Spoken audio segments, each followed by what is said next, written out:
ஒரு ஊரில் ஒருத்தர் கூலி வேலை செஞ்சுட்டு இருந்தார். தினமும் மண்ணை தோண்டி கழுதை மேலே ஏற்றி விற்று பிழைப்பு செஞ்சுட்டு இருந்தார். ஒரு நாள் மண் தோண்டிக்கிட்டு இருந்தபோது ஏதோ ஒன்று அவர் மண்வெட்டி மேலே தட்டுப்பட்டுச்சு. அப்படி என்னன்னு தோண்டி பார்த்தாரு அந்த கூலி தொழிலாளி. அது ஒரு பளபளப்பான ஒரு வைரம்.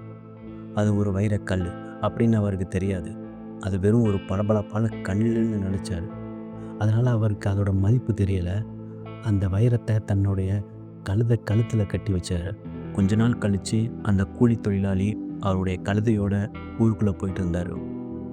ஒரு மளிகை கடைக்காரர் கழுத்தில் இருந்த கல்லை பார்த்துட்டு அது என்ன கல் அப்படின்னு அவர்கிட்ட கேட்டார். சும்மா ஒரு பளபளப்பான கல், மண் தோண்டும் போது கிடைச்சதுன்னு கூலி தொழிலாளி சொன்னார். மளிகை கடைக்காரருக்கும் அந்த வைரக்கல்னு அவருக்கு தெரியாது. ஆனால் அவருக்கு அந்த கல்லை ரொம்ப பிடிச்சி போச்சு. அதனால் 5 வெள்ளி காசு கொடுத்து அந்த கல்லை வாங்கிட்டார். மளிகை கடைக்காரர் அந்த கல்லை, அதாவது அந்த வைரத்தை கடையோட எடை போடுற தராசில் கட்டி வச்சார்.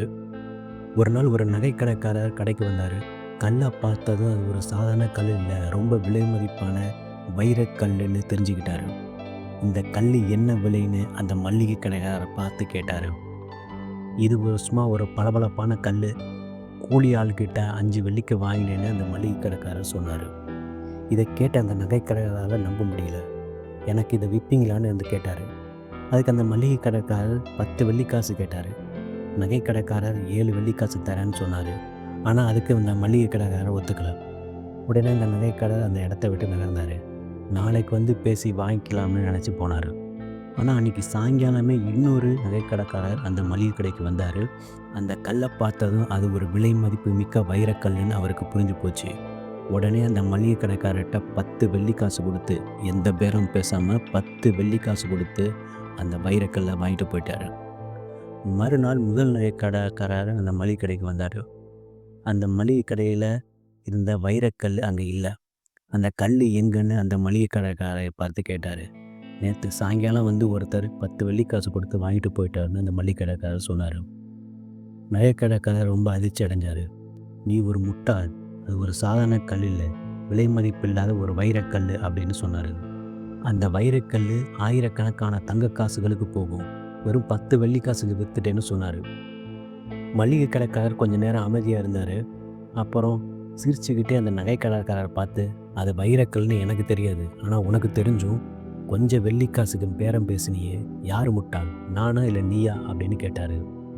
இதை கேட்டதும் நகை கடைக்காரர் முகமெல்லாம் வெளிரி போச்சு. தன்னோட பேராசையினால் ஒரு பெரிய வாய்ப்பை எழுதிட்டோம்னு புரிஞ்சுக்கிட்டாரு.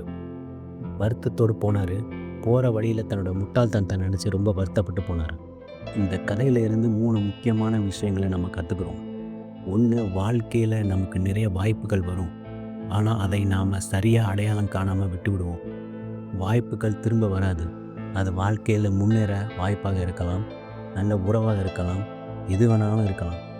முக்கியமானதை அடையாளம் கண்டுக்கிட்டால் உடனே செயல்படணும். யோசிக்கிறதுனாலையோ நேரம் போயிடும். முதல் கடைக்காரன் மாதிரி அப்புறம் வருத்தப்பட வேண்டியிருக்கும். 2வது விஷயம், சில நேரங்களில் பிடிவாதமாக இருக்கிறது பெரிய நஷ்டத்தில் முடியும். வாழ்க்கையில் நெகிழ்வுத்தன்மை ரொம்ப முக்கியம்.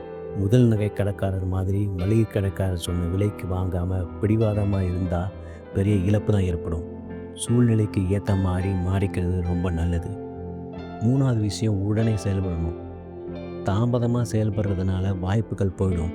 முதல் நகை கடைக்காரர் அப்புறம் வாங்கிக்கலான்னு நினச்சாரு, ஆனால் அதுக்குள்ளே வேற ஒருவர் வாங்கிட்டு போயிட்டார்.